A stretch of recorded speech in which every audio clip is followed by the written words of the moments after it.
Olá a todas e olá a todos. A aula de hoje começa com a citação inicial do professor Robert Christopherson, em 2012, do livro Geossistemas, uma introdução à geografia física. A hidrosfera terrestre contém cerca de 1,36 bilhão de quilômetros cúbicos de água.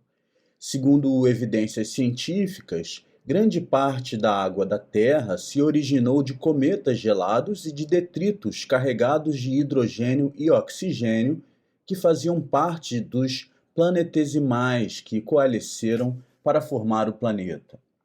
Em 2007, o telescópio espacial Spitzer observou pela primeira vez a presença de vapor d'água e gelo à medida em que os planetas se formam em um sistema a 1000 anos-luz da Terra. Essas descobertas provam que a água é abundante em todo o universo.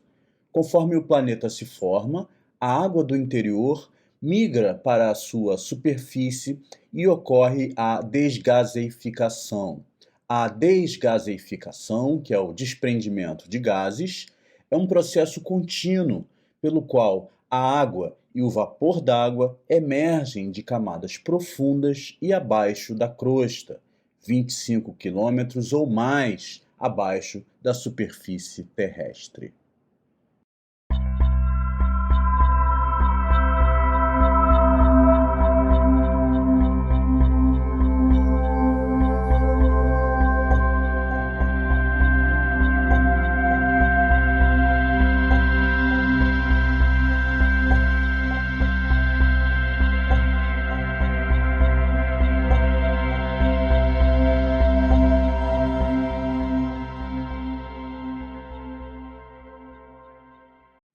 Outra citação relevante para a aula de hoje também foi extraída do livro Geossistemas, uma introdução à geografia física, de 2012. Na atmosfera inicial, quantidades consideráveis de vapor d'água desgaseificado condensaram e, posteriormente, caíram na Terra em chuvas torrenciais. Para que a água permanecesse na superfície da Terra, as temperaturas terrestres tiveram que ficar abaixo do ponto de ebulição, de 100 graus Celsius, algo que ocorreu há aproximadamente 3,8 bilhões de anos.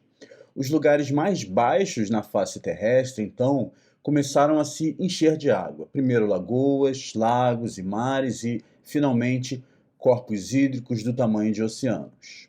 Fluxos enormes de água se espalharam sobre a superfície, carregando materiais sólidos e dissolvidos para esses primeiros mares e oceanos. A desgaseificação da água continuou, desde então, sendo visível em erupções vulcânicas, geysers e infiltração para a superfície terrestre.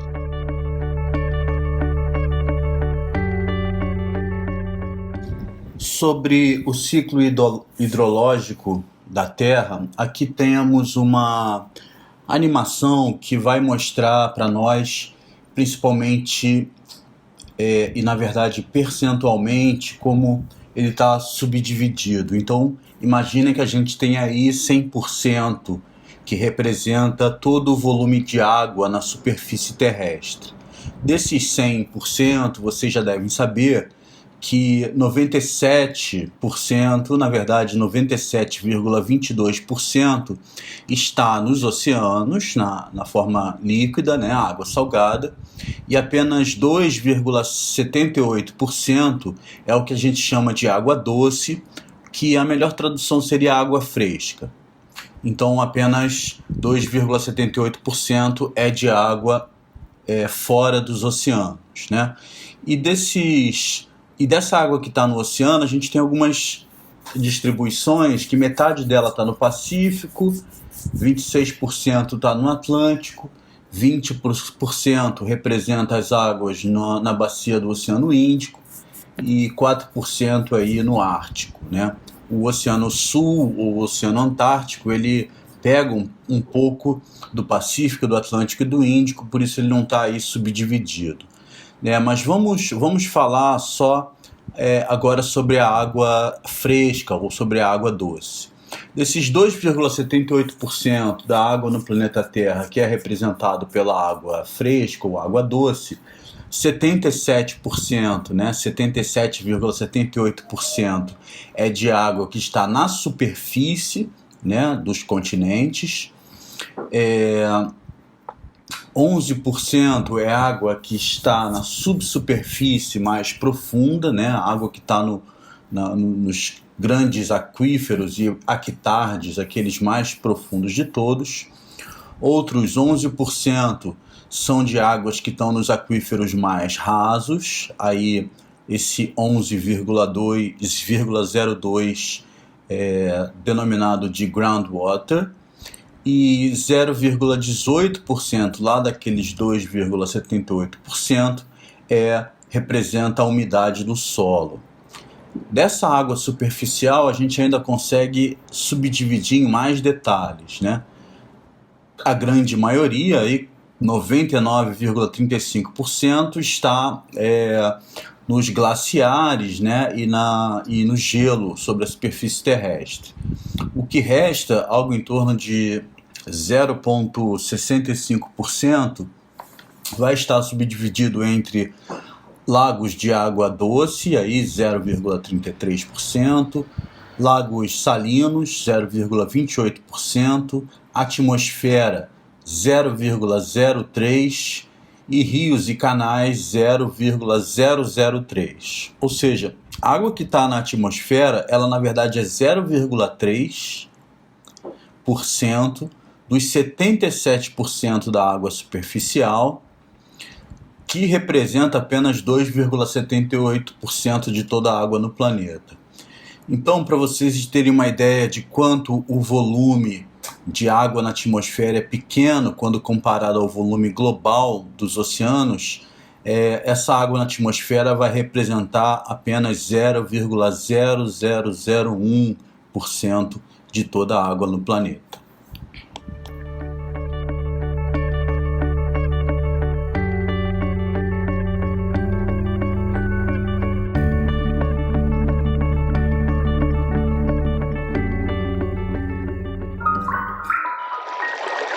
O ciclo da água. A vida, como conhecemos, depende da água. Ela está em cerca de 70% da superfície do planeta e em 70% do volume do corpo humano. Está em toda parte, ligando os continentes e criando condições para a vida. A água está o tempo todo em movimento, sob diferentes formas.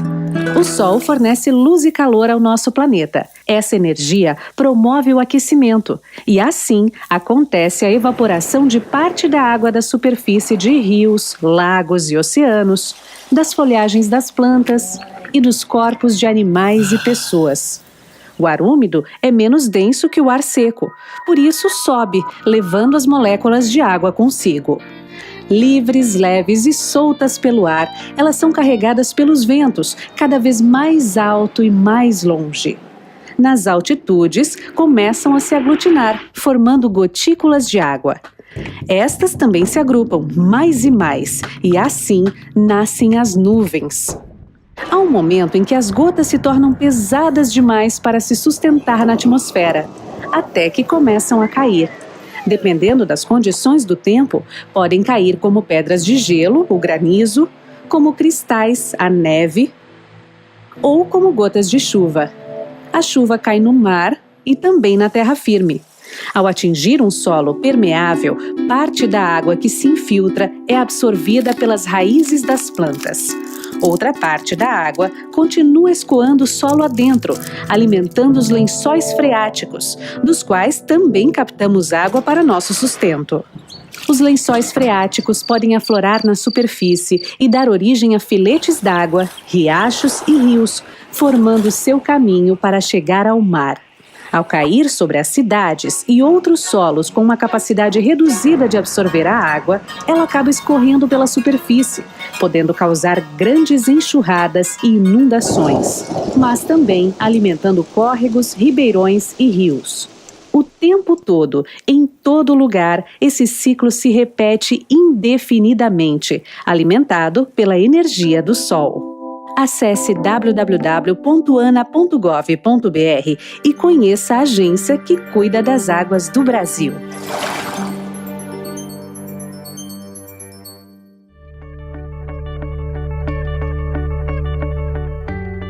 Bom, sobre evaporação e evapotranspiração, é possível que o pequeno filme sobre o ciclo da água já tenha dado algumas dicas e tenha feito com que vocês relembrassem esse tema. A atmosfera terrestre recebe umidade através da superfície da Terra, através da evaporação da água que está nos solos, em lagos e nos oceanos. A evaporação é o processo pelo qual a umidade, seja líquida ou sólida, passa para a forma gasosa, formando vapor d'água que se estabelece na atmosfera.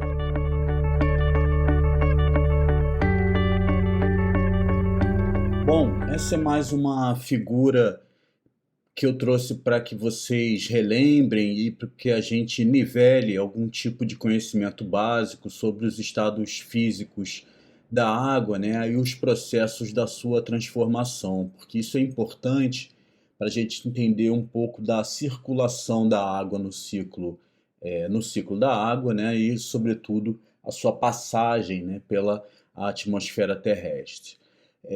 O primeiro processo aí que a gente pode falar é o processo de fusão, né, que é a passagem de uma substância do estado sólido para o estado líquido, e no caso da água, que diminui de volume ao se fundir, um aumento na pressão diminuirá a temperatura de fusão.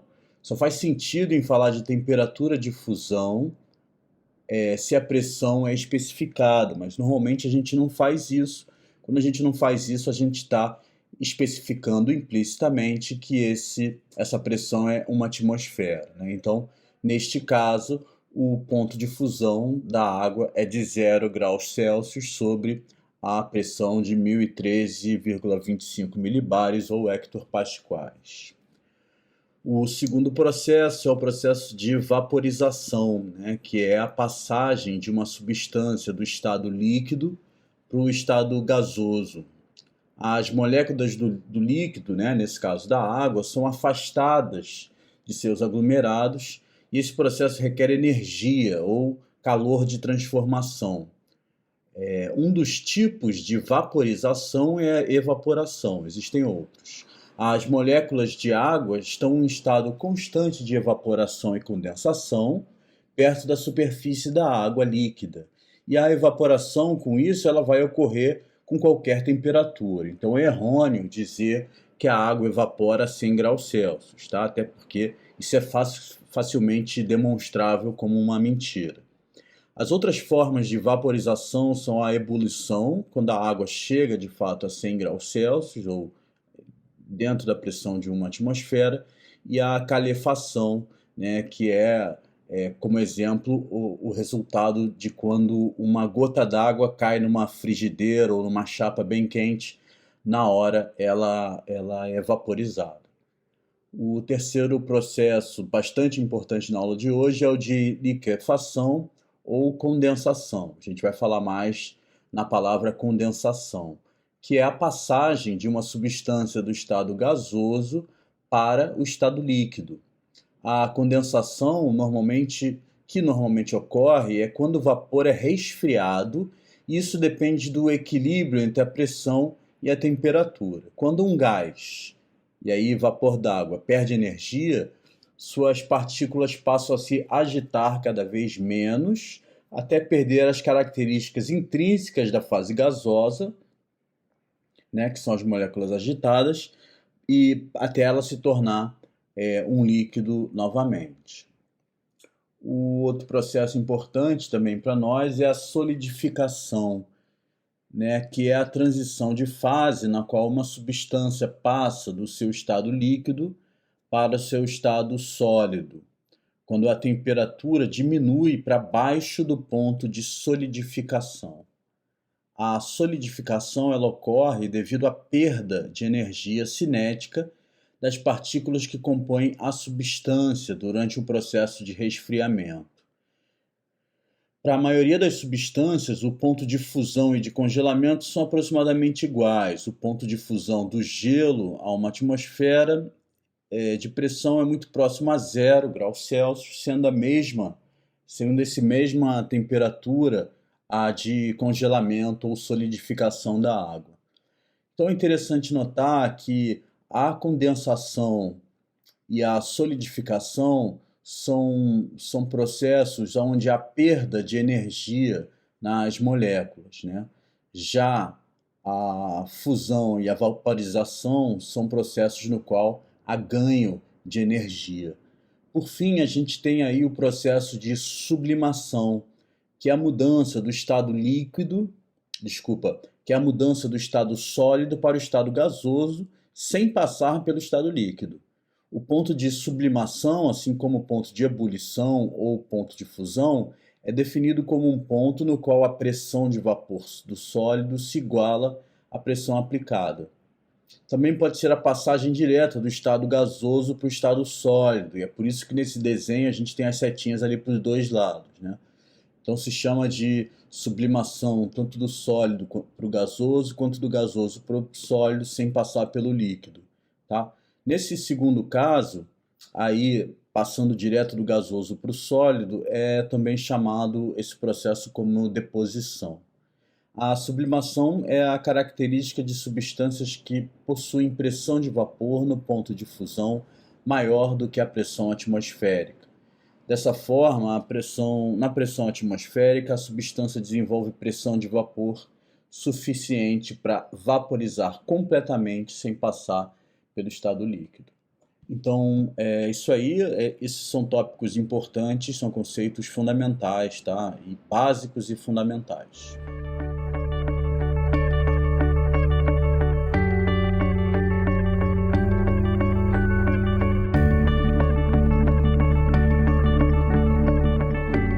A distinção entre os termos evaporação e evapotranspiração é que o segundo está associado à transpiração dos vegetais.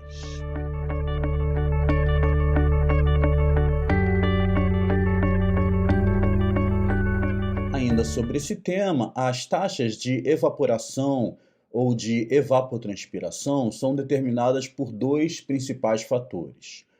O primeiro é a disponibilidade de umidade na superfície onde há a evaporação.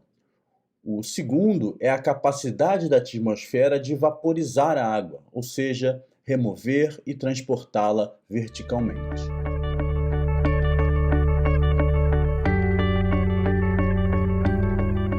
Os fatores associados às taxas de evaporação incluem a radiação solar, a temperatura, a velocidade do vento e a umidade, principalmente.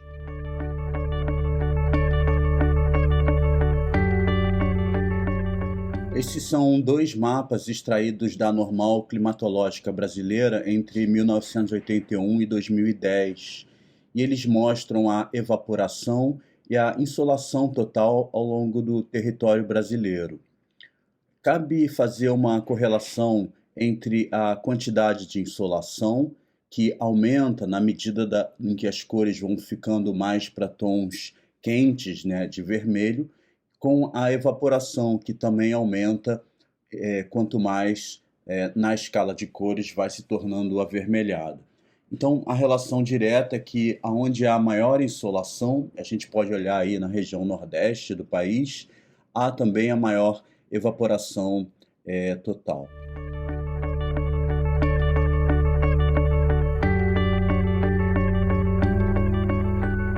Já seguindo a mesma ideia, esses são os mapas de evaporação do lado esquerdo e de intensidade do vento do lado direito.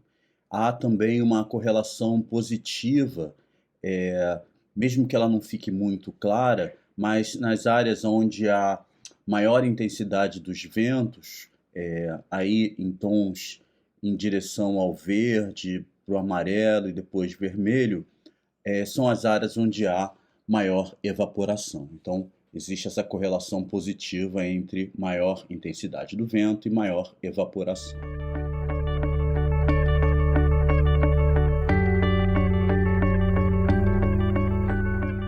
Ainda na mesma perspectiva, existe essa correlação também positiva entre evaporação e temperatura média do ar, né?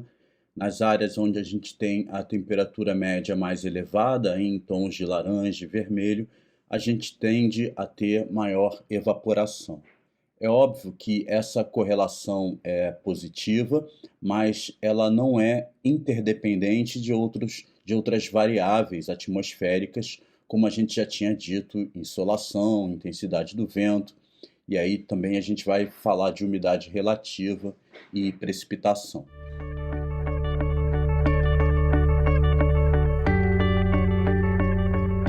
Ainda sobre evaporação e evapotranspiração, o grau de umidade absoluta do ar exerce influência sobre a evaporação, pois esse é o fator que determina a capacidade do ar de conservar a umidade. Quanto menor a umidade absoluta, maior é a capacidade do ar para conservá-la. Entenda-se esse processo por saturação do ar. O ar ele está saturado quando o número total de moléculas evaporando está equilibrado pelo número de moléculas que estão condensando.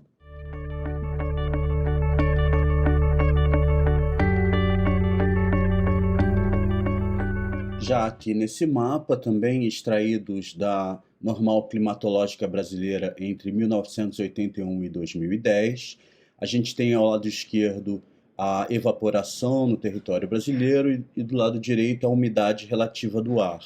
E aqui há uma relação inversa, né, entre essas duas variáveis. Nas áreas onde a evaporação é mais alta, aí em tons de vermelho, a umidade relativa tende a ser mais baixa, aí em tons de laranja e amarelo, né? Então, e nas áreas onde a umidade relativa é mais alta, como aí no setor oeste da região amazônica, né, são as maiores taxas de umidade relativa, a evaporação tende a ser mais baixa. Então, evapora mais aonde o ar é mais seco e evapora menos aonde o ar é mais úmido, ou seja, aonde a umidade relativa é maior.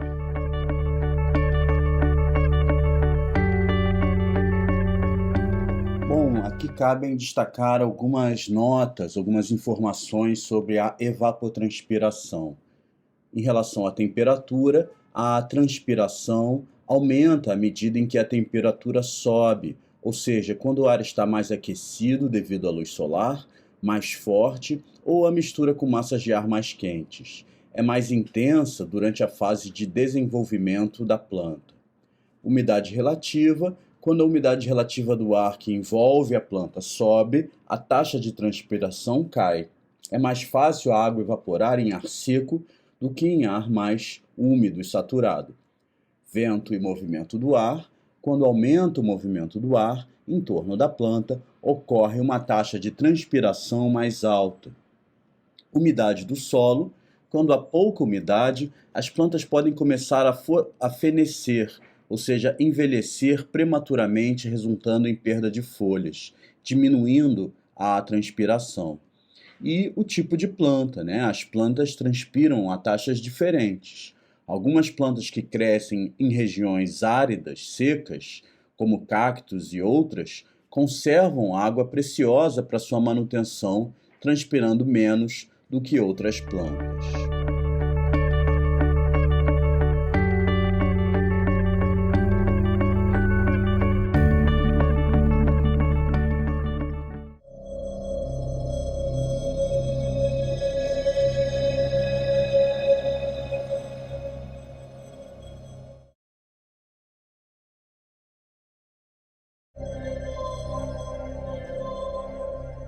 Se você olhar no mapa mundi, você vai ver que latitudes médias são regiões onde estão alinhados os desertos da Terra. Na África tem o Namíbia Kalahari, do outro lado dos Andes tem o Atacama, tem o deserto da Austrália. No hemisfério norte tem o Saara e o Sonoma lá no México. E não é por acaso que esses desertos estão alinhados ali. Existe uma circulação chamada circulação de Hadley. Ventos sobem na região equatorial porque tem mais energia lá. E lá eles perdem umidade. Por isso que estão as florestas todas lá. Esse vento que subiu progride para a latitude média. E aí onde ele desce é um vento seco, ele rouba a umidade da superfície. Então uma região, naturalmente, a tendência dela é de aridez.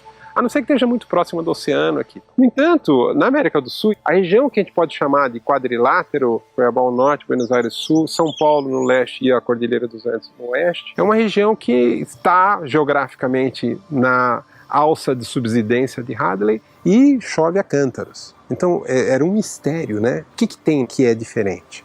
Temos essa grande floresta. E o que tem lá? Tem um super irrigador da atmosfera. O que a Amazônia tem que é tão importante? Como que uma floresta pode manipular o clima? Como é possível que uma área que está a 3.000 quilômetros do oceano receba umidade do oceano? O oceano é a fonte primordial de toda a água. O vento leva essa umidade para dentro do continente. Conforme ele vai entrando no continente, vai chovendo e o ar vai ficando mais seco. Se não tivesse algum mecanismo para manter o ar úmido, esse ar lá dentro do continente ia ficar totalmente seco. O que tem na Amazônia que é diferente? E a Amazônia tem árvores. As árvores grandes na floresta, elas têm raízes muito profundas, elas pegam água no lençol freático, bombeiam lá de baixo, 50, 60 metros, e as folhas são estruturas fantásticas de evaporação. Uma árvore grande, com uma copa com 20 metros de diâmetro, uma árvore frondosa, chega a colocar mais de 1.000 litros de água num dia. Para toda a Amazônia, é um volume que chega a 20 bilhões de toneladas de água num dia. Para você ter uma ideia do tamanho que é isso daí, o rio Amazonas, que coloca 20% de toda a água doce que chega nos oceanos no mundo inteiro, coloca 17 bilhões de toneladas no mesmo período. Um rio de vapor que acende é maior que o rio Amazonas. Vai ficar claro por que isso é tão importante para quem está fora da Amazônia e recebe a umidade da Amazônia. Você tem o ar com uma quantidade grande de vapor, mesmo que ele esteja saturado, se não tiver uma partícula lá para começar a depositar as moléculas de vapor e formar água líquida e formar gota da nuvem, não forma. O ar sobre a Amazônia é tão limpo de partícula, de poeira, quanto o ar sobre o oceano. E no oceano é semideserto, quase não chove. Então o mistério era, o que tem na Amazônia? Fonte de umidade a gente já sabe agora, né? Mas e o que faz chover? As folhas das árvores têm compostos lá que evaporam e vão para a atmosfera. O que foi descoberto é que esses vapores produziam lá uma reação e precipitavam na forma de uma poeira. E essas partículas são chamados aerossóis atmosféricos, são chamados também de núcleos de condensação de nuvem, ou seja, a floresta amazônica fabricava a sua própria chuva. A gente está acostumado a pensar a evolução dentro da própria vida, plantas, com animais, com insetos, etc.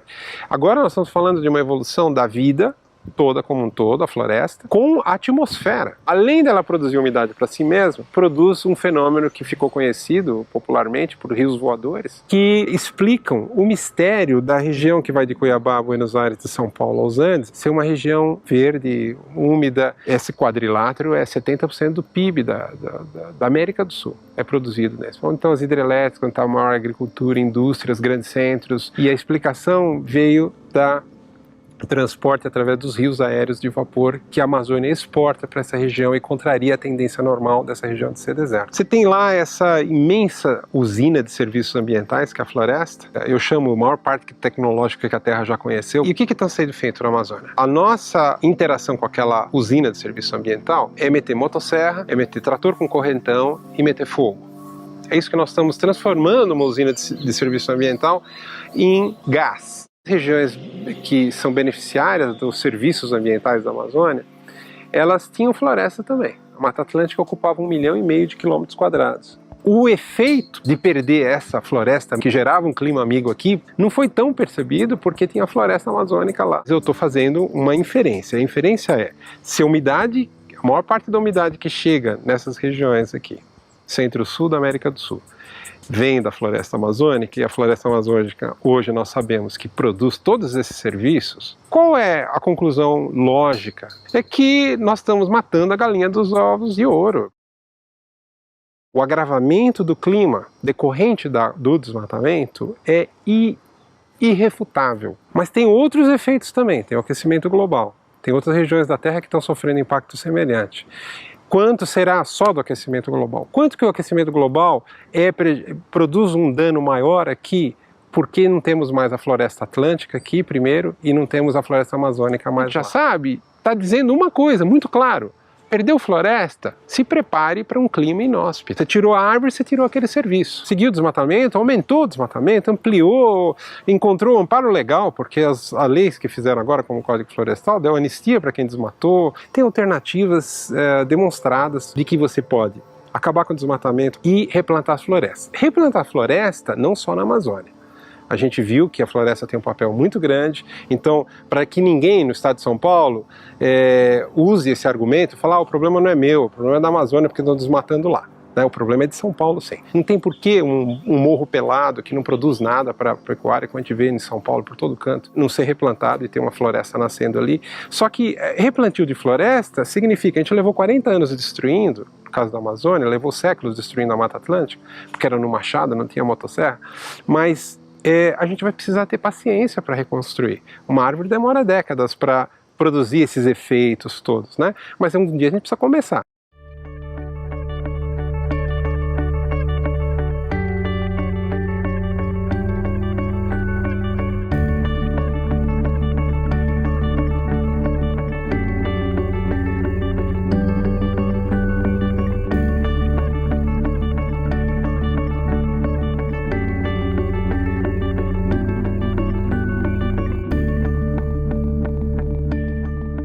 Bom, sobre umidade atmosférica, o vapor de água é a origem de todas as formas de condensação e de precipitação que ocorrem. A quantidade de vapor d'água num certo volume de ar é a indicação da capacidade potencial da atmosfera para produzir precipitação. Vamos falar mais um pouco sobre isso a partir de agora.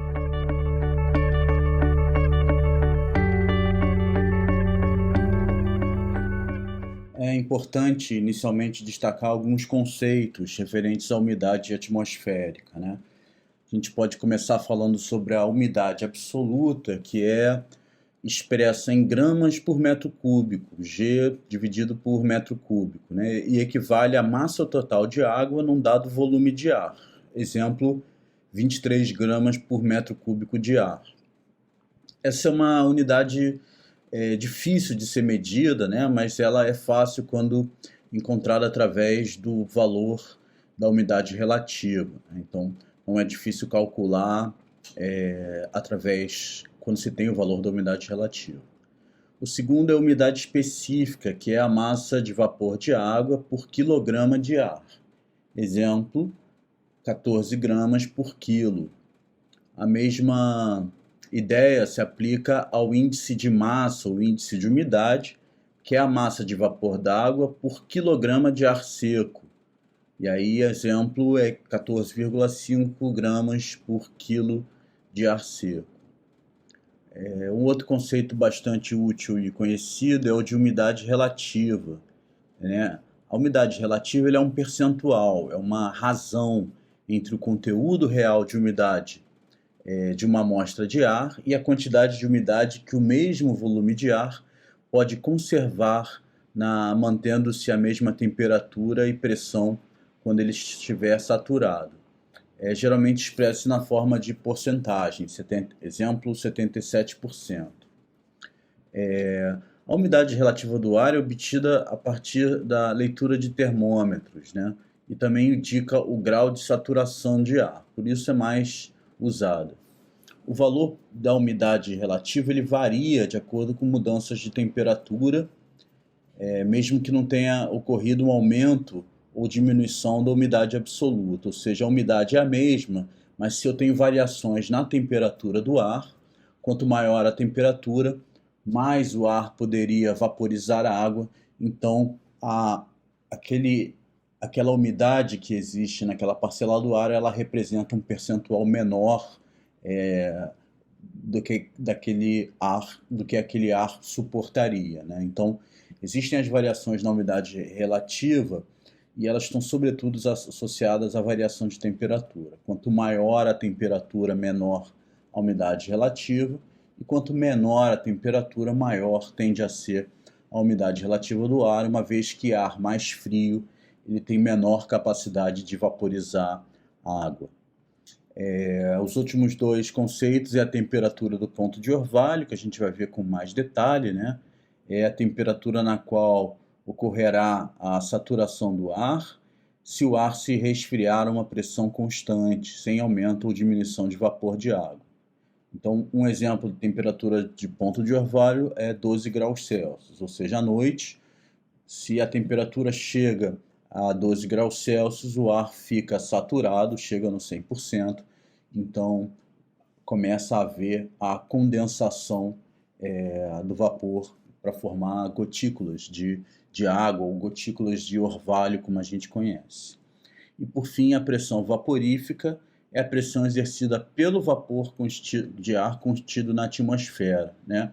O vapor de água é um gás e ele pesa e por isso ele exerce uma pressão. Então, vou dar um exemplo, 500 milibares.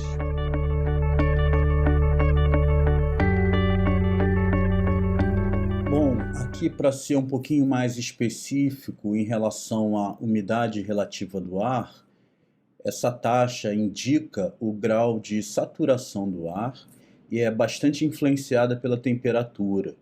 O valor de umidade relativa ele varia se há mudança na temperatura do ar, mesmo que não tenha ocorrido nenhuma mudança na umidade absoluta do ar, ou seja, na quantidade de água que está no ar.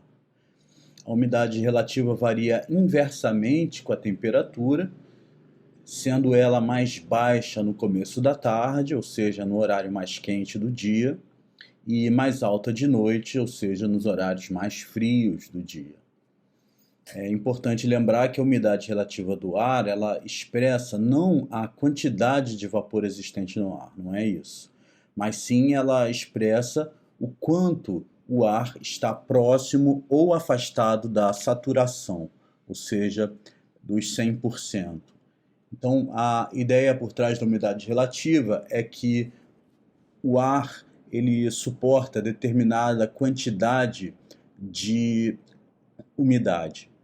E a umidade relativa ela dá o percentual de quanto o ar está chegando perto à sua saturação, ou seja, a sua quantidade máxima de umidade que ele suporta.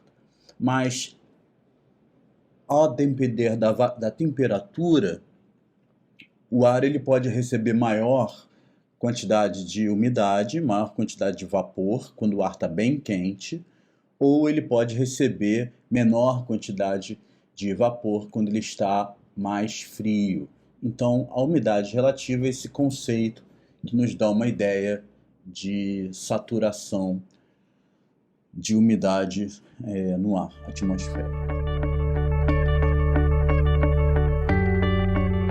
Essa é uma tabela extraída da Normal Climatológica Brasileira entre 1961 e 1990 para a estação de Angra dos Reis, com os valores de umidade relativa, né, horária. Então, ao longo de 30 anos, coletou-se dados diários de umidade relativa e eles foram agrupados, aí, calculados as médias para 3 horas, para 3 horários, de 12, 18 e 24 ou 0 horas, né? E aí isso foi feito a média por mês. Então a gente pode observar que aí a gente vai ter 3 valores por mês e cada um desses valores de umidade relativa corresponde a um momento do dia, né? Às 12 horas no início da tarde, às 18 no início da noite e às 0 horas que é o início da madrugada, né? Então, o que a gente pode procurar nessa tabela são os maiores e os menores valores, né? Se vocês repararem, os maiores valores, ou o maior valor, é ali 92,1, né, às 0 horas do mês de junho, às 24 horas do mês de junho. Ou seja, num dos meses de inverno, que é a estação mais fria do ano, no horário mais frio, né, do dia, que é aí no início da madrugada, no final da noite, início da madrugada, a gente tem os maiores valores de umidade relativa, ou seja, numa condição mais fria do ar ao longo do ano, os valores de umidade relativa, esses valores percentuais, eles são os mais altos. Por outro lado, se a gente procurar aí nessa tabela o menor valor de umidade relativa, ele vai aparecer ali às 18 horas do mês de fevereiro, né? 80,1%, ou seja, 18 horas em fevereiro normalmente a gente ainda tem luz, né? Ou seja, o dia aqueceu completamente o ar foi aquecido durante o dia inteiro, no mês de verão, né, que é o mês de fevereiro, que é um dos meses mais quentes do ano. Então essa condição do ar mais quente, a umidade relativa ela é a menor, ou seja, por mais que eu tenha muita umidade, a capacidade do ar no mês de fevereiro é muito ampla para conseguir vaporizar água, né, para conseguir suportar umidade atmosférica. Então isso dá uma ideia, né, dessa relação inversa entre temperatura do ar e a taxa, né, de umidade relativa.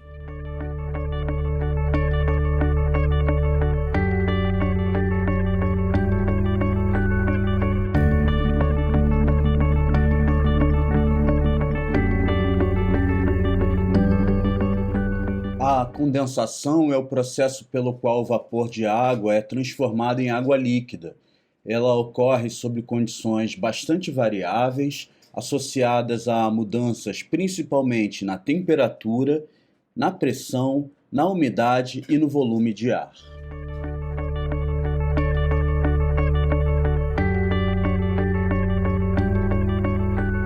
Na atmosfera, a condensação ocorre quando o ar se esfria além do seu ponto de orvalho. O resfriamento do ar é o método normal para se atingir a saturação e daí a condensação. O resfriamento pode ocorrer por perda de calor por condução para uma superfície fria, por mistura com o ar mais frio ou pelo resfriamento adiabático devido à elevação do ar. O resfriamento por contato causará orvalho, a névoa ou a geada quando o vapor d'água se condensar.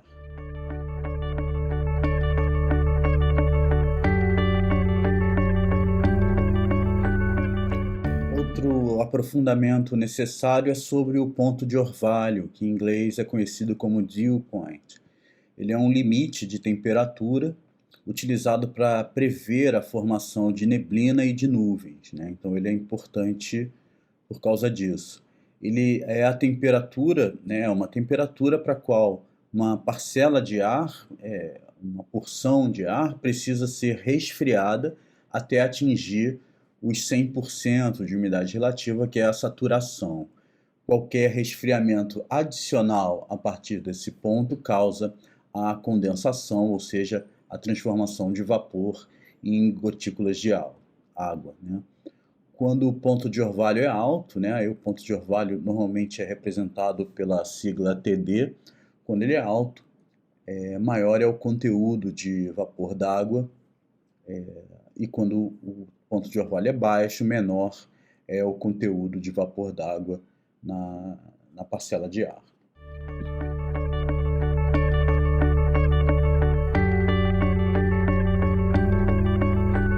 Para uma mesma umidade relativa, o ponto de orvalho oscila positivamente em resposta ao aumento da temperatura.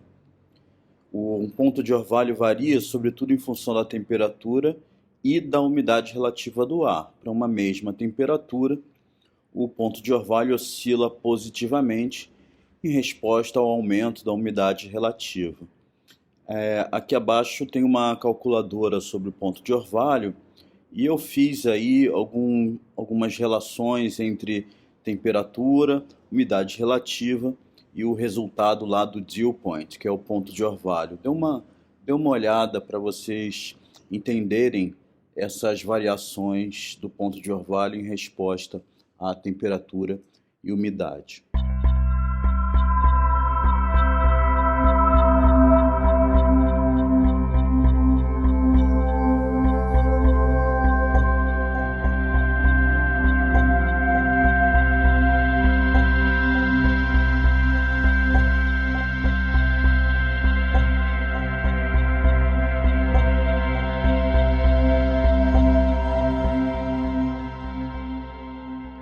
As gotículas de água que se formam em uma superfície condensam do ar porque a camada de ar junto à superfície é resfriada abaixo de sua temperatura do ponto de orvalho e, portanto, torna-se saturada.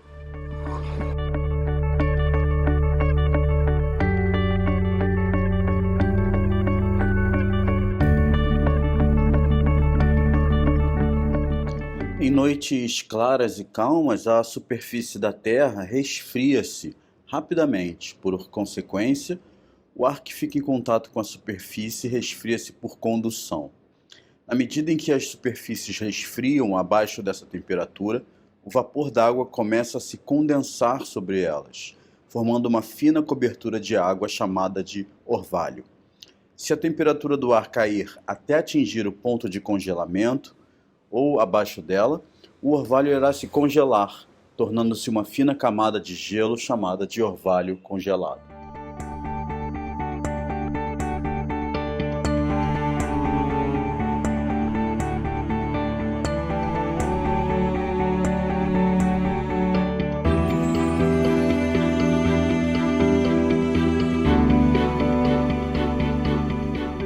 A geada se forma em manhãs frias, calmas e claras, quando a temperatura do ponto de orvalho é igual ou abaixo do ponto de congelamento, no caso 0 graus. Quando a temperatura do ar cai até o ponto de orvalho, aqui chamado de ponto de geada, e a temperatura cai ainda mais, o vapor d'água pode mudar diretamente para gelo, sem passar pelo estado líquido primeiro, um processo que a gente já viu chamando de deposição ou sublimação. Os cristais de gelo que se formam desta maneira são chamados de geada branca ou simplesmente de geada. A geada tem uma aparência de ramos ou galhos como em uma árvore, que é facilmente distinguível do caso de orvalho congelado.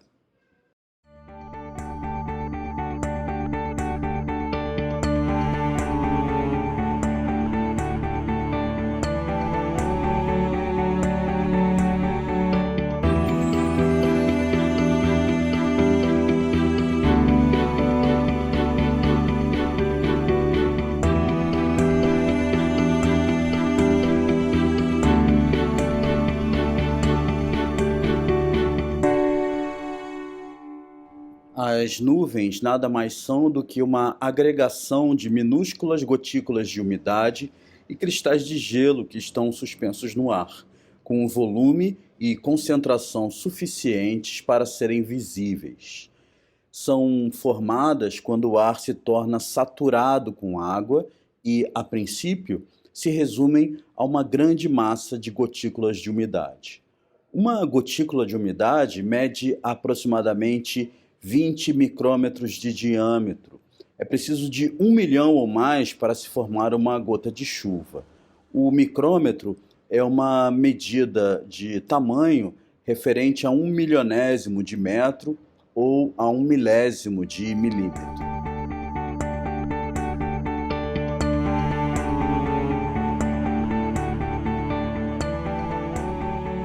Bom, não dá para esquecer de falar da palavra nevoeiros, São bem relacionadas. Enquanto que as nuvens são formadas em alguma altitude, os nevoeiros são nuvens formadas junto ao solo.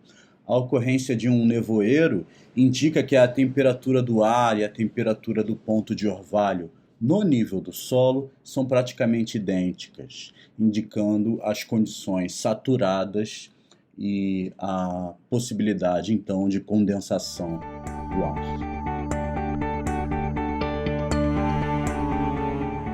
Voltando aí para as nuvens, elas podem conter gotas de chuva, mas não inicialmente. Na medida em que uma parcela de ar sobe, ela se resfria até a temperatura do ponto de orvalho e 100% de umidade relativa.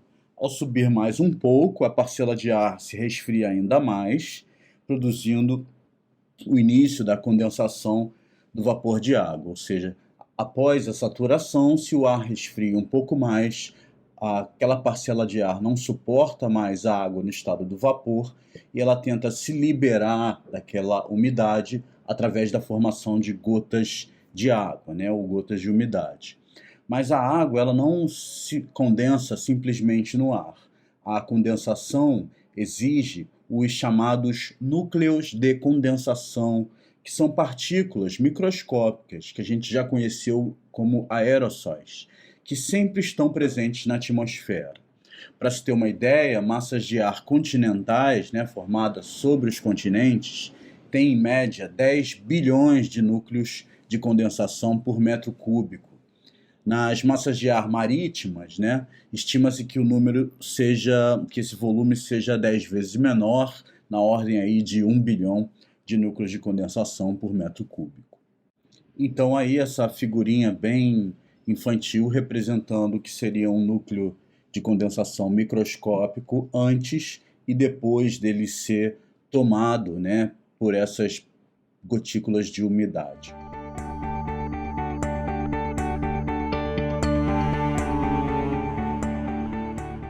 Bom, devido à presença de ar saturado em altitude, disponibilidade de núcleos de condensação e presença de mecanismos de ascensão na atmosfera, ou seja, de subida do ar, ocorre a condensação e a formação de nuvens.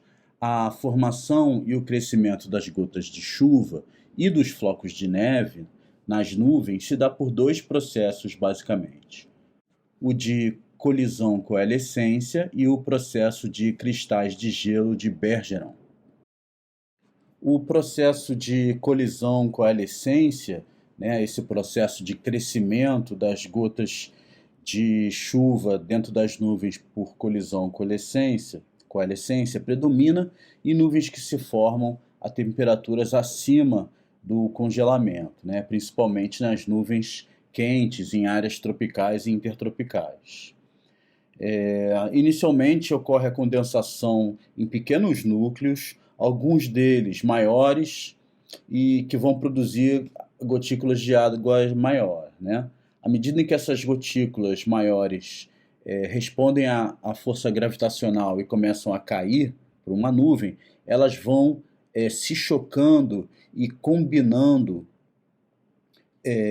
capturando uma fração dessas outras gotículas que estão ao longo do seu caminho. Isso vai fazer com que haja o crescimento dessas gotas de chuva, né?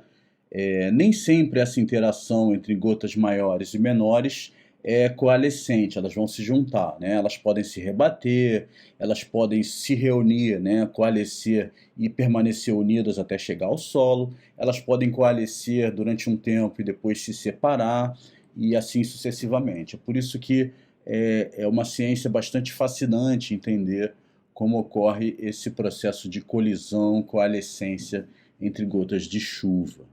No próximo slide, nós vamos falar sobre o outro processo. Sobre a formação dos cristais de gelo nas nuvens, o processo de Bergeron aplica-se a nuvens frias, que estão em temperaturas abaixo de 0 graus, né? Esse processo se baseia sobre duas propriedades interessantes da água. A primeira é a propriedade de que gotículas de nuvem não congelam a 0 graus Celsius, como se esperaria, né? De fato, a água pura suspensa no ar não congela até atingir uma temperatura em torno de menos 40. Nuvens com temperatura entre 0 e menos 10 graus Celsius são tipicamente compostas por gotículas de água super esfriadas. Entre menos 10 e menos 20, gotículas líquidas coexistem, né? Existem em conjunto com cristais de gelo. Abaixo de 20 graus, abaixo de menos 20 graus, a temperatura de ativação de muitos núcleos de deposição, e as nuvens normalmente consistem inteiramente de cristais de gelo. A outra propriedade é que a pressão de vapor de saturação sobre os cristais de gelo é muito menor do que sobre gotículas de água superesfriadas, né? Essa situação vai ocorrer porque cristais de gelo são sólidos, o que significa que moléculas de água individuais no gelo são mantidas juntas mais firmemente do que aquelas formando uma gotícula líquida, né? Por isso a pressão é muito menor. O processo de Bergeron depende dessa diferença entre a pressão de saturação do vapor sobre a água e sobre o gelo, né? Considerando uma nuvem na temperatura de -10, cada cristal de gelo está rodeado por muitos milhares de gotículas líquidas, né? Como aí na imagem. Se o ar está inicialmente saturado em relação à água líquida, ele vai estar supersaturado em relação aos recém-formados cristais de gelo. Então, os cristais de gelo podem ser de várias formas, como aí nessas imagens, e podem crescer também colidindo e aderindo uns aos outros, formando cristais maiores até chegar ao que a gente conhece como flocos de neve. Esse processo se chama agregação. Então, quando a temperatura da superfície está acima de 4 graus Celsius, os flocos de neve, geralmente formados em nuvens, geralmente se derretem antes de atingir a superfície ou o solo e continuam caindo como chuva.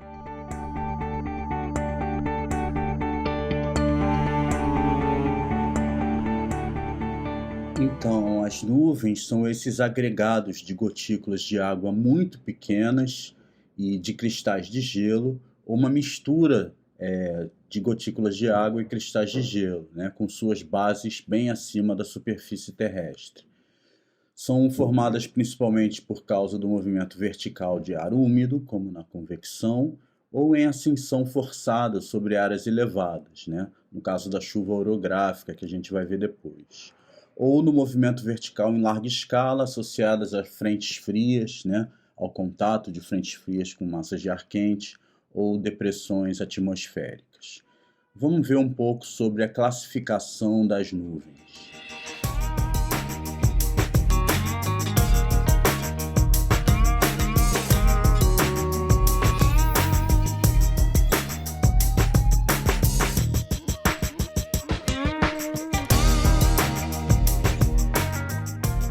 Bom, uma das formas mais comuns para a classificação de nuvens é em relação à sua altitude acima do nível do solo, né? Então, nesse caso, a gente vai ter nuvens distribuídas em 3 grupos. As nuvens de baixa altitude, até aproximadamente 6.500 pés ou 2.000 metros acima do nível do solo. E essas nuvens vão ter sempre a palavra stratus em seus nomes. As nuvens de média altitude, que estão aí entre 2.000 metros acima do nível do solo até aproximadamente 6.500, 7.000 metros acima do nível do solo, que vão ter sempre o prefixo alto no seu nome.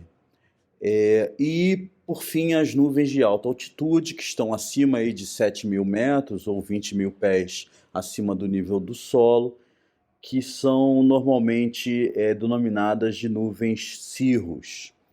Dentre essas, a gente tem as nuvens chamadas cúmulos, com prefixo cúmulos, que são nuvens com desenvolvimento vertical bastante acentuado, podendo partir da superfície e alcançar aí até algo em torno de 30.000 pés ou 10.000 metros, 11.000 metros de altitude. Vamos falar um pouco mais especificamente sobre cada um desses grupos de nuvens de baixa, média e alta. Então, resumindo nessa tabela, né, existem 10 principais tipos de nuvens. É óbvio que existem muitas outras, mas a Organização Meteorológica Mundial as organiza em 10 tipos principais, e esses tipos principais estão agrupados na forma de nuvens altas, médias e baixas, como a gente viu anteriormente, né? Então, a gente pode citar aí a tipos cirrus, que é o tipo de nuvem mais alta, a notação dela, né, é CI, a cirrus cumulus, cuja notação é CC, e a cirro stratus, cuja notação é CS. Já entre as nuvens médias existem basicamente 3 tipos: as altocúmulos, notadas como AC, as altostratus, notadas como AS, as nimbocúmulos, notadas como NS. E já para as nuvens mais baixas, né, mais próximas à superfície, a gente vai ter 4 tipos, que são a stratocúmulos, SC, a stratus, notada como ST, a cúmulos, notada como CU, e a cumulonimbus, que é a maior de todas, que é a CB.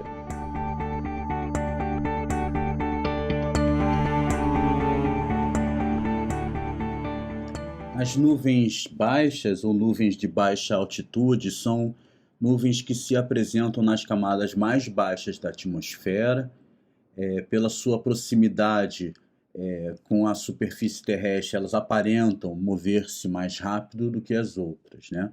E por estarem próximas, apresentam pequena reflectância, e por isso a melhor forma de observá-las é em contraste com as nuvens médias e altas, né? A gente tem aí alguns exemplos delas.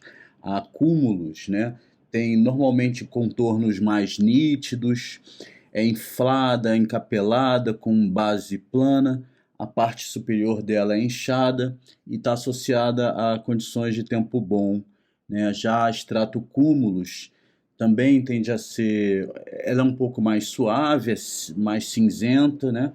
Tem massas globulares em linhas, grupos ou ondas, rolos pesados, padrões, está associadas a padrões nublados irregulares. E as nuvens baixas do tipo stratus são mais uniformes, sem muitos traços característicos, normalmente são cinza, né? Como se fossem nevoeiros no céu, né? E aí a gente tem exemplo também da nimbus stratus e da fractus cumulus, que são variações, né, na forma dessas 3 que eu falei anteriormente.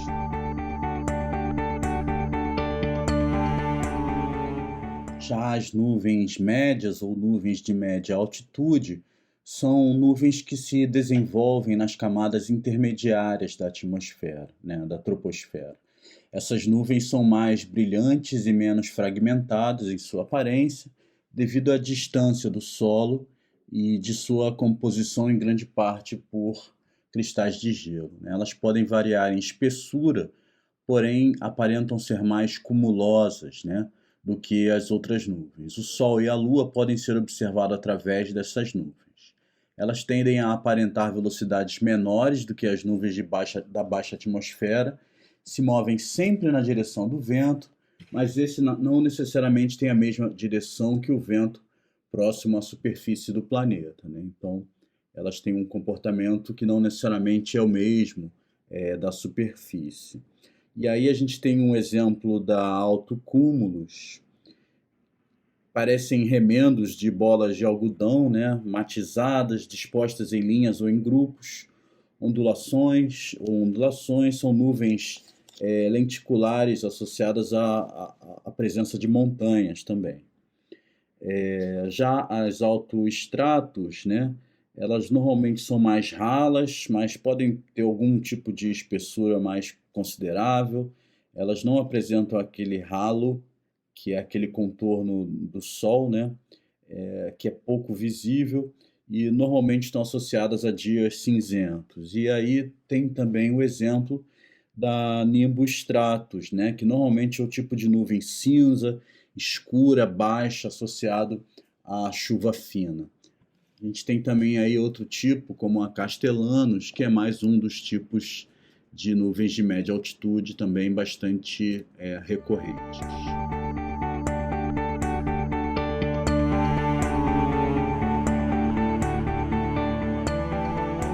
Já as nuvens de alta altitude ou nuvens altas representam as nuvens nos níveis mais altos da troposfera. Em sua maior parte, aparecem de cor branca, brilhante por causa dos cristais de gelo que as compõem. Elas se desenvolvem em cima ou logo acima da tropopausa e podem variar em sua forma, mas variam menos em sua espessura, né? O Sol pode ser visto através dessas nuvens quase sempre, pois a quantidade de luz que penetra depende da densidade e da espessura das camadas, e essas nuvens não são espessas. Na maior parte dos casos, a direção do movimento dessas nuvens não necessariamente representa a direção do vento na superfície, por isso elas podem aparentar um comportamento diferente, né, quando comparado com as nuvens baixas. A gente tem aí o exemplo da cirrostratus, né, que são como se fossem um véu de lâminas fundidas de cristais de gelo, leitosa, com ralos solares e lunares. Tem também aí as nuvens bem comuns, que são a do tipo cirrus, né? Parecem aí rabo de cavalo, são nuvens frágeis, leves, parecem fibras, listras ou plumas delicadas e semelhantes a fios de cabelo no céu. E a cirrus cúmulos, né, que são nuvens matizadas, aparentam o céu encarneirado, né? Pequenos flocos brancos, ramalhetes, em linhas ou grupos e às vezes em ondulações. É um pouco da aparência desse tipo de nuvem.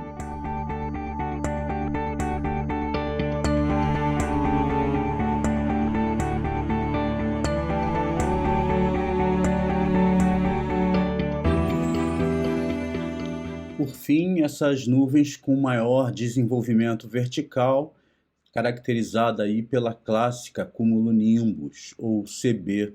Essa é uma imagem onde essa cumulonimbus foi fotografada a 11.000 metros de altitude sobre o Oceano Pacífico, né, por esse fotógrafo aí, Santiago Borja.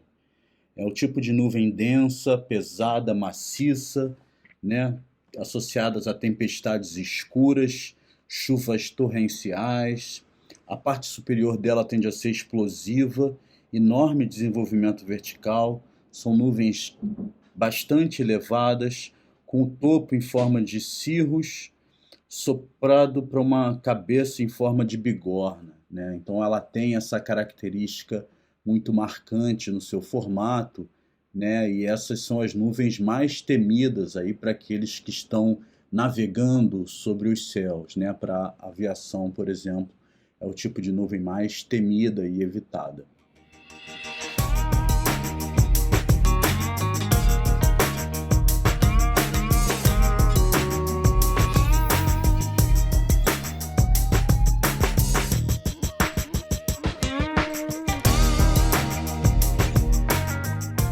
Como já vimos, os nevoeiros são nuvens que se formam junto à superfície do solo.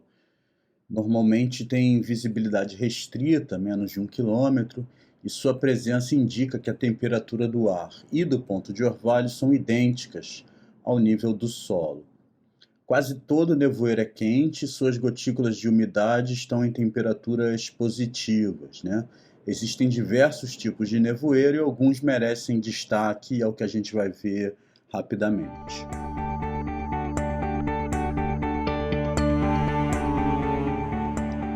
O nevoeiro de advecção é um exemplo clássico de nevoeiro, né? E ocorre quando o ar migra de um lugar para outro, onde há condições adequadas para a saturação.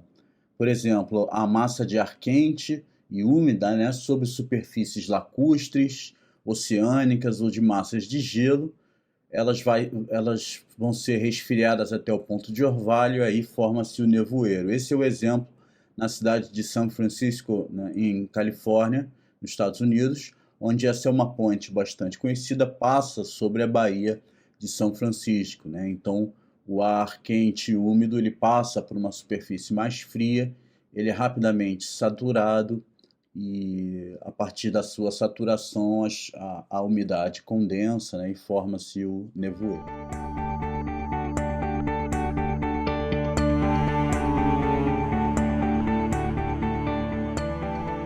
Outro tipo é o nevoeiro de evaporação, né, quando o ar frio se encontra sobre a água quente, as moléculas da superfície da água evaporam para o ar frio, umidificando até a saturação seguida de condensação que forma o nevoeiro, né? Então, normalmente, a gente tem essas diferenças no calor específico da água e do solo, né?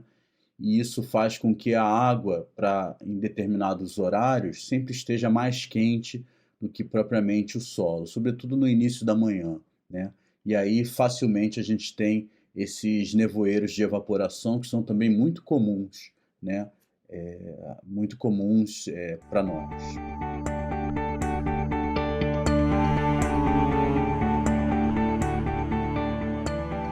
Outro nevoeiro bastante comum é o de encosta ou orográfico, né? Quando o ar úmido flui a elevações mais altas por uma colina ou montanha, né? Pelo contato com uma colina ou montanha, o que leva a um resfriamento à medida em que esse ar úmido vai subindo montanha acima. Então, é muito comum em regiões serranas, a gente ter aquele nevoeiro. A gente às vezes acaba chamando de neblina, mas não tem muita diferença, né? Mas ele está associado realmente à presença de áreas mais elevadas do relevo.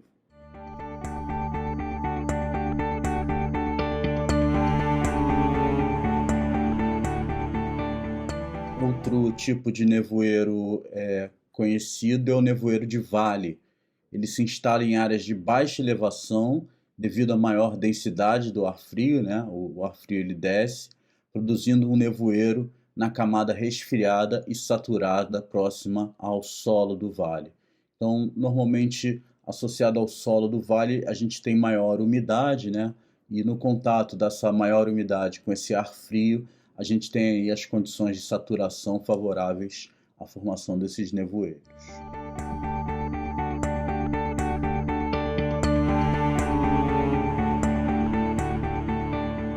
E o nevoeiro de radiação, né, que apesar do nome, ele é bastante fácil de entender. Quando a superfície se resfria radiativamente, ou seja, ela perde calor porque a radiação terrestre vai em direção ao espaço, né, fazendo com que a superfície se resfrie, tornando o ar acima dele mais frio até seu ponto de orvalho e condensação. Então, esse é o nevoeiro de radiação, um dos mais comuns, tá? Ele vai acontecer em qualquer lugar onde haja resfriamento e umidade suficiente para sua formação, tá? Ele costuma se dissipar ao longo do dia.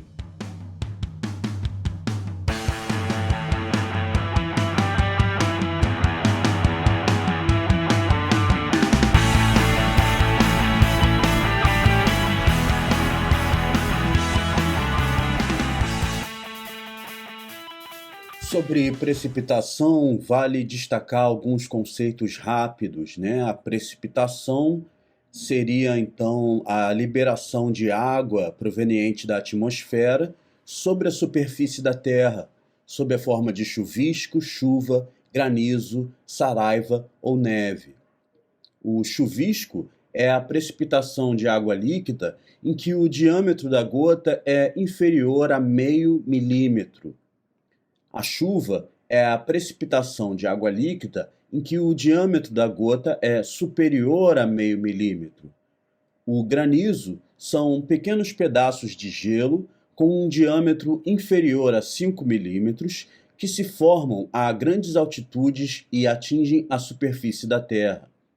Saraiva são pequenos pedaços de gelo com um diâmetro superior a 5 milímetros que se formam a grandes altitudes e atingem a superfície terrestre.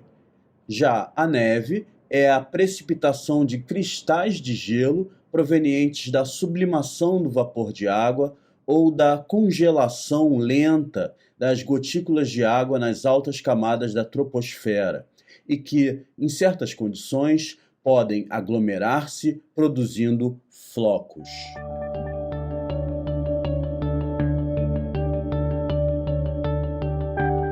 As características climatológicas da precipitação podem ser descritas em termos da precipitação média anual, do ciclo anual, da variabilidade anual e de tendências decenais, né, ao longo de décadas.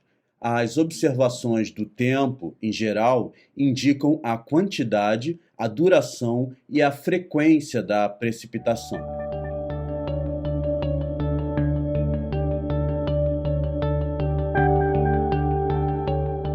A intensidade da chuva é a quantidade por duração durante uma tempestade específica e é importante para estudos hidrológicos, que se preocupam com a previsão e prevenção de enchentes, bem como para a erosão do solo. A chuva de alta intensidade é associada a gotas de maior tamanho, em vez de um número maior de gotas.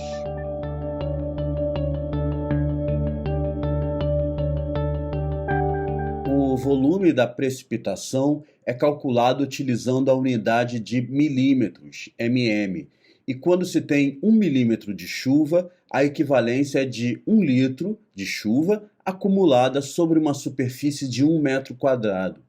Ou seja, para a chuva, 1 milímetro é igual a 1 litro por metro quadrado.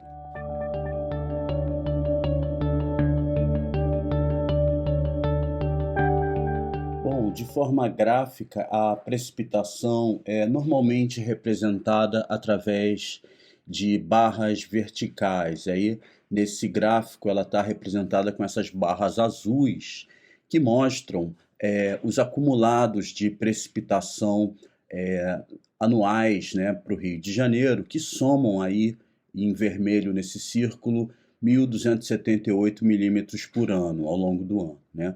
E no gráfico nós temos no eixo horizontal os meses do ano, variando aí de janeiro até dezembro, e as barras indicam o acumulado mensal, que é maior nos meses de dezembro, janeiro e fevereiro e março, diminuindo aí entre abril e julho, né? Depois em agosto começa a subir novamente. Então essa representação para o Rio de Janeiro mostra as oscilações do acumulado de precipitação.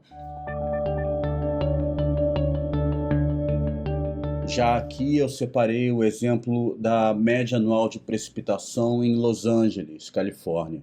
A gente mostra o mesmo padrão de gráfico, né, com essas barras azuis verticais representando o acumulado mensal da precipitação, que no final do ano acumula 666 milímetros, né? É um lugar bem mais seco do que o exemplo anterior no Rio de Janeiro. E aí a gente tem os meses com maior precipitação acontecendo em maio, outubro e novembro, né? Então a gente tem um padrão bastante diferente aqui para o sudeste brasileiro. Então esse gráfico serve para mostrar para vocês como se representam, né, a precipitação, normalmente através desses gráficos que são chamados de climogramas, porque além da precipitação nas barras azuis, como eu já tinha dito, ele mostra essa linha vermelha aí dentro do gráfico que representa as variações na temperatura média do ar.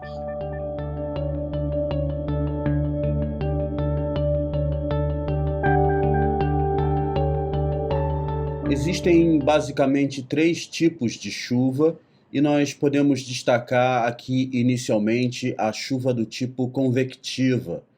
Chuvas convectivas ou de convecção são chuvas que resultam de um sobreaquecimento da superfície terrestre, originando a ascensão do ar, que assim arrefece e se aproxima do ponto de saturação, aumentando a umidade relativa e consequente condensação e precipitação. Esta chuva manifesta-se de forma intensa e é de curta duração, podem durar apenas 10 minutos. São típicas da região intertropical, nomeadamente equatorial, e de verão no interior dos continentes, devido às altas temperaturas. Então, esta clássica chuva convectiva é a que a gente conhece como chuva de verão.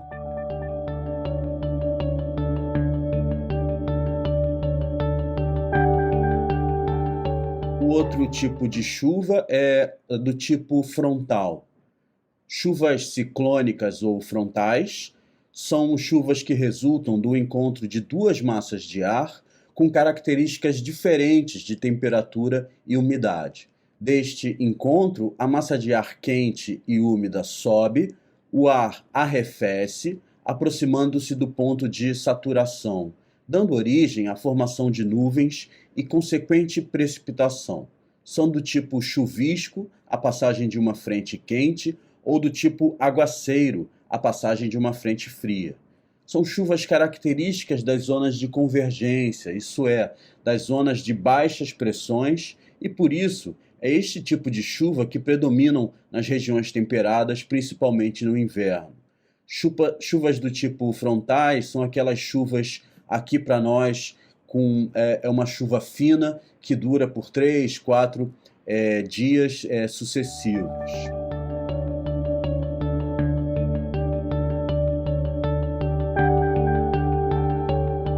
O terceiro tipo de chuva é do tipo orográfica. As chuvas orográficas ou chuvas de relevo são aquelas que resultam de uma subida forçada do ar quando, no seu trajeto, se encontra com uma elevação topográfica.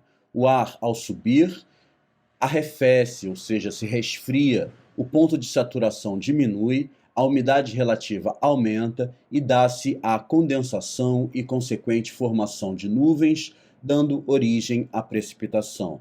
São frequentes nas áreas de relevo acidentado, ao longo das vertentes do lado de onde sopram ventos úmidos. As chuvas monsônicas, no sul e sudeste da Ásia, podem considerar-se deste tipo. Então, a chuva orográfica, aqui para nós, é aquela chuva quando uma massa de ar úmida vem do oceano e encontram aqui a nossa conhecida Serra do Mar. Então, a gente vai ter volumes acumulados de chuva muito maiores nas regiões serranas, sobretudo em função deste tipo característico de chuva, que é quando essa massa de ar úmida encontra com o relevo.